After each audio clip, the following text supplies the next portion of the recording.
But what other kind of companies and industries may also be at play? Let's talk about it with Vito Sperduto. He is the head of RBC Capital Markets U.S., global head of M&A. Vito, great to have you on. Thanks for having me. So what is the deal-making setup heading into 2026? Sure. Look, if I look back a year ago, we thought the first half was going to be a little slower, just as people got used to the administration and the new policies, and that's what played out. And then the second half of the year, we expected a fair amount of activity. It certainly has exceeded what our expectations were coming into the year. But if you think about the U.S., I call it a great acceleration that just happened in 25. We were basically flat in the first quarter and then ended up 59%. Yes, it was driven by large-scale mega deals, but all sectors participated. I think what we're seeing now is that people have kind of worked through the deals that were in the pipeline, and we're starting to see new activity. How is that activity? Is it strong? Is it mid-level? Where do we stand with, the churning ahead of the possible deals? Yeah, I think the activity level is across the board in terms of sizes. Certainly, TMT, healthcare, life sciences are leading the way. Financial services after that. I think everybody's focused on them, and you just talked about the Alphabet transaction, right? They were an investor in the company ahead of the acquisition. They are clearly buying greater capacity and energy resilience.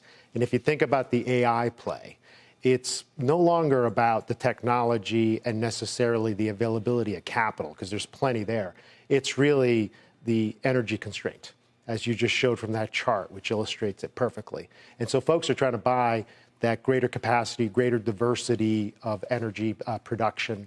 And certainly that's a big play for the sort of the AI-centric opportunities. And then when you look at the other sectors, you've always got the healthcare companies looking at patent cliffs and trying to figure out, how do I continue to diversify my pipeline, add to it and build to it. You're starting to see the healthcare companies reacting to how the government is changing some of the policy. And, they're fairly resilient, and they're going to get there. Yeah. I think that, it was actually a surprisingly busy year this past year. We just didn't have a lot of those high-profile big deals. And then, of course, along came the WBD one at year-end to kind of just put a banner on things. So it sounds like it should be pretty busy. And do we get finally this IPO wave where it's like, okay, we move from just the private equity-backed exits to the ones that are a little bit more in these hotspots like AI you're mentioning? I think there's an incredible thirst for the IPO environment to continue to grow. If you look at it, December, this month, is going to be equal to what we had in September, which are the two largest volume IPO months of the year. But over $7 billion of the volume this month is from Medline, which is about 8.6, so 7 out of 8.6, and you can tell.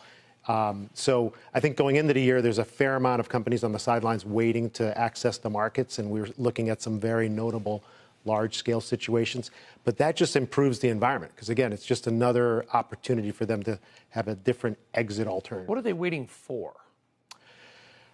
I think it's become easier to stay private longer. And so it's really making that decision to access the markets. And do I want to put myself out there in terms of the volatility that I'm going to experience? The size of the companies that are going public has gotten bigger.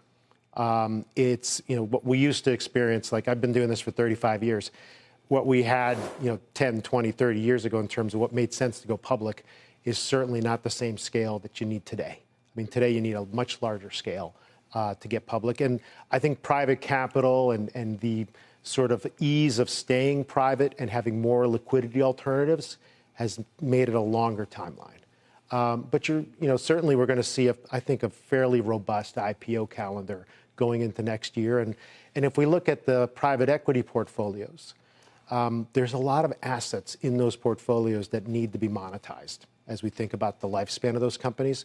They're pursuing all sorts of alternatives beyond just the specific sale of the companies.